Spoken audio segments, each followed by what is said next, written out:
First, we're going to talk A-levels. Thousands of Essex students nervously waiting to get their results this morning as they find out if they've got the grades, maybe to get into university or an apprenticeship, or maybe they're heading off straight to the workplace. Yeah, we'd love to know from you if you did a degree. Maybe you did a degree that's totally different to the job you're doing now. Maybe you studied, I don't know, criminology and now you're a landscape gardener, something like that. 0800 111 40 41. With us in the studio, we've got a couple of Essex students just to add to the nerves. They're nervous enough as it is, and we thought we'd make them a bit more nervous by bringing them into the studio to talk about their results. We've got Lewis Allen and Poppy Brown, and they're both from Plume Academy in Malden. Morning to you both. Morning. So what was last night's sleep like then, Poppy? To be honest, I had a better sleep than what I thought. I think the night before I had a worse sleep because I was kind of it was all getting a bit more stressful, but I think now there's nothing I can do about the results. So I've just got to go in with a clear head, and I tried my best, so I'm sure it'll be fine. This is good. There's normally a bit of panic and self-doubt, but as you say, just before the results, you know there's not really much you can do. Exactly. Really. So, no, I'm sure it'll be fine.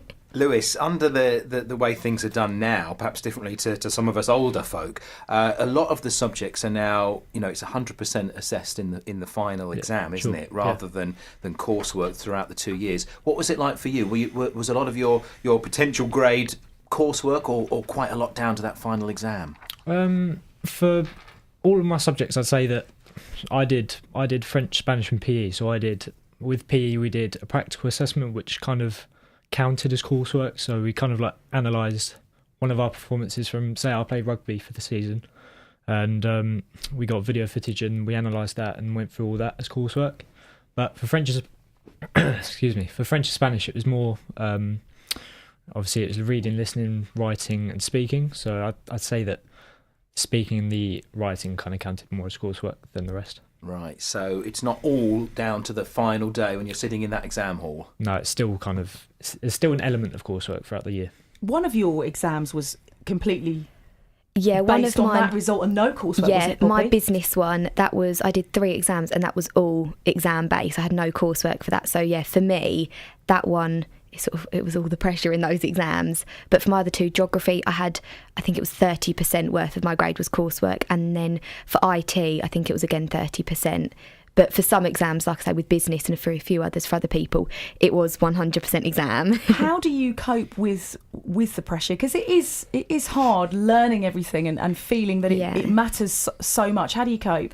I think you just sort of got to go with the motions of it, really. Like I said, you've just got to try your best. You do as much revision as you can.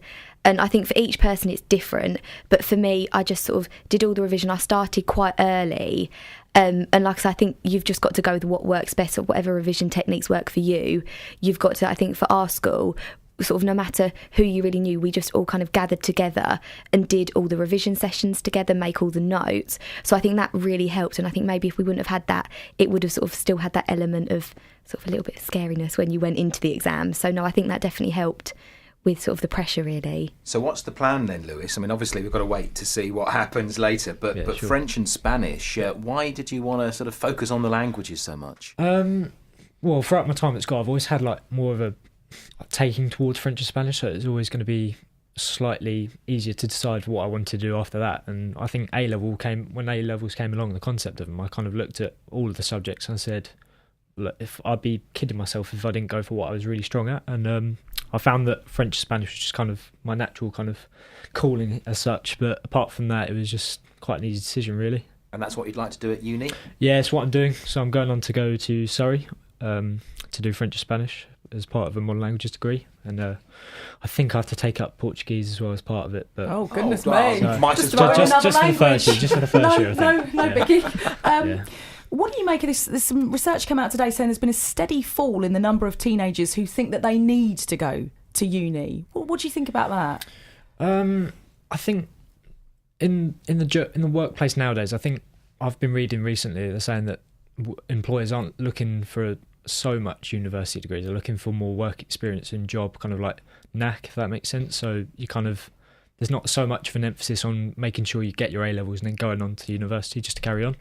But I think it's just whatever you feel comfortable with, to be honest. Like, if you don't want to go to university, there's other options available. So there's always like second choice. What I think is amazing these days compared to perhaps my time of studying is the distractions that we have. Modern life is full of distractions. And Poppy, I mean, what about you with social media? I mean, we hear about, don't we, that phones are in people's hands for like 7 hours a day, is it, or something on average? How do you kind of, when you're doing your exams, when you're doing your revision, how do you switch off from all of that bubble that we're normally in these days? For me, I first of all tried to sort of just overcome it, and I thought I've got the willpower to just sort of ride through it, and if I get a message, just ignore it. But as I went on, I thought, no, don't have that willpower at all. So I turned my notifications off for all my social media, for most of the day. So your phone's not continually bleeping. Exactly, at you. yeah. So it's like if I wanted to check it, I did that when I wanted to. I think I had one app on my phone at one point, and it said how long I was on my phone for the whole day. And I think at one point it was like 6 hours. And I just thought, this is just... So that's when that kind of kicked in. I thought, that's like a whole school day. So that's when I thought, right, I really need to stop this now. And then it went down, and I think went down to say like an hour a day. Actually, I don't want to check what my listeners so I shouldn't make comments. What about you, what you're doing, hoping to do after this? What are you doing? I'm hoping to go the different route, sort of not the university, to go into a degree apprenticeship, hopefully in like project management or event management. Because although university, I think for some people, and obviously for some jobs, it's necessary and it is a really good option. But when I was looking at different things and the things that the school showed me as well, apprenticeships, and especially the degree ones, you can kind of get the best of both worlds. You get a salary, even if it's not that big. You get all the things paid for with the degree. And like Lewis was saying, you get the experience that a lot of places need. And I think that was sort of like an all-round experience for me that suited me a little bit more than the university route. So hopefully that is something. I've got a few interviews, but like I say, if sort of things like that come up, that is the kind of thing that I'm hoping to go into. There we are. Is it the dumb thing to ask what you hope to get? I mean, that's a bit mean, isn't it? But I mean, do you have expectations? I mean, do you have? I mean, Lewis, you've got a place, haven't you? You've got an offer for a uni, so you're kind of okay. Yeah. Depending, if I suppose if it was a complete disaster today, it might be a problem, but it won't be. Crossed, won't be, Lewis. It won't be. Poppy, do you have to sort of get certain grades to be able to progress to that next level? A lot of things vary, really. So it kind of depends with the degree you're looking at doing and the employer that you're looking to go with. So some of them I've been looking at, they need all A's. Some of them need sort of a little bit lower. So ideally, sort of, I guess, meeting in the middle, if I could say get at least all B's, that would be perfect, because then kind of everything I'm hopefully meeting.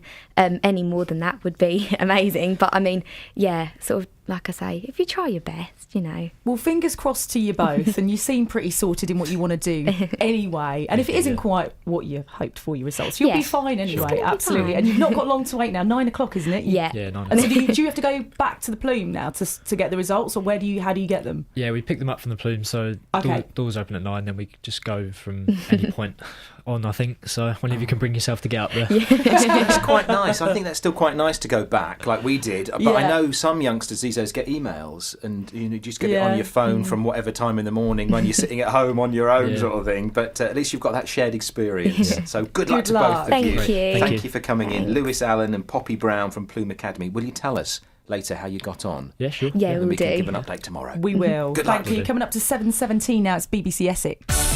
Travel news from Travel